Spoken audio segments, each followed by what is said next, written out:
अस्सलाम वालेकुम दोस्तों, आज की इस वीडियो में ब्रेकिंग न्यूज़ के साथ आपको खुश आमदीद करते हैं। भारत और पाकिस्तान के हवाले से अब तक की सबसे बड़ी खबर निकल कर सामने आई है। पाकिस्तानी सरहद के अंदर भारतीय ड्रोन की घुसने की कोशिश, पाक फौज के मुंह तोड़ जवाब पर भारतीय मीडिया में मातम शुरू।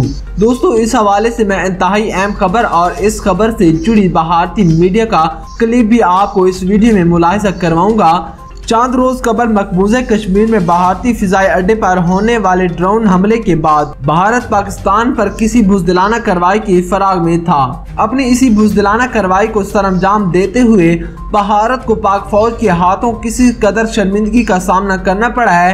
इस हवाले से आप भारतीय मीडिया का क्लिप भी आप सब मुलाहिजा करें। इस वक्त एक बड़ी खबर आ रही है। भारत और पाकिस्तान पर ड्रोन को लेकर तनातनी काफी बढ़ गई है।